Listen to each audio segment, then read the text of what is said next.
Mountains va enchaîner avec quelques chansons. Et je vais juste introduire la chanson par un texte que j'ai écrit qui s'appelle Nuit debout, le réveil d'un rêve. Et après on enchaîne avec la chanson. Vous avez les paroles d'ailleurs sur les flyers.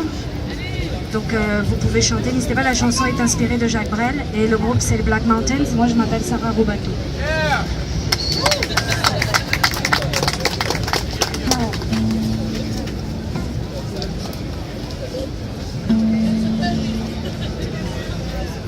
Dans ce pays, le rêve est difficile.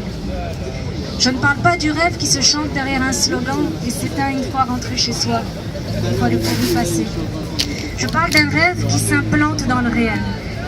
Un rêve qui connaîtra des jours maigres, qui trébuchera, qui se reformulera. Un changement qui ne se déclare pas, mais qui s'essaye, les mains dans le cambouis du quotidien. C'est un rêve moins scintillant que celui des cris de guerre et des appels à la révolution. Partout dans le monde, et ici aussi, des semeurs plantent ce rêve. Ils voient leurs aînés, leurs voisins, n'être plus que les rouages d'un système auquel ils ne croient plus. Les miroirs sont brisés. Les citoyens ne se reconnaissent plus dans leurs élus, dans leurs médias, dans leurs écoles. Et pourtant demain ils iront voter, ils écouteront la messe du 20h et ils diront à leurs enfants de bien faire leurs devoirs.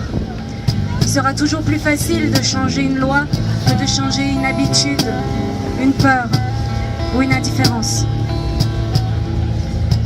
Et moi dans tout ça, moi la jeunesse, moi demain, moi l'avenir, on m'a collé sur le front bien des étiquettes, mais elles sont tombées les unes après les autres.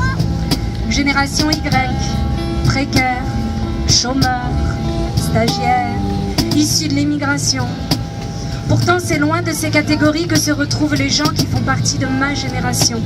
Celle qui ne se définit ni par l'âge, ni par la profession, ni par le statut socio-économique, ni par l'origine ethno-culturelle.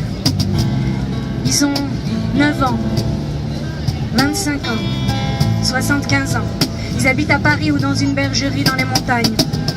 Ils sont ouvriers, paysans, professeurs, artistes, chercheurs, athées ou croyants. Leurs origines culturelles chatouillent tous les points cardinaux. Qu'est-ce qui nous lie? Qu'est-ce qui forme un nous? C'est peut-être une posture partagée, le geste que nous imprimons dans le monde, celui par lequel un sculpteur pourrait nous saisir. Notre génération sera celle qui voit ses pieds s'écarter à mesure que grandit une faille qui va bientôt séparer deux mondes. Celui du capitalisme consumériste en train d'agoniser, et l'autre, celui qui n'a pas encore de nom. Un monde où nos activités, manger, se maquiller, se déplacer, respectent le vivant, où chacun réapprend à travailler avec ses mains, s'inscrit dans le local et l'économie circulaire, habite le temps au lieu de lui courir après. Un monde où les nouvelles technologies n'effacent pas la présence aux autres et où la politique s'exerce au quotidien par les citoyens. C'est un monde qui jaillit du minuscule et du grandiose. Un geste dérisoire d'un inconnu qui se met à nettoyer les plages aux Pays-Bas jusqu'au projet démentiel d'un ingénieur de 19 ans pour nettoyer les océans. À la fin de chaque journée, je ressens toujours la même courbature. C'est le muscle de l'humeur qui tire. Je fais le grand écart entre espoir et désespérance. J'ai l'espoir qui boite, mais on avance comme on peut.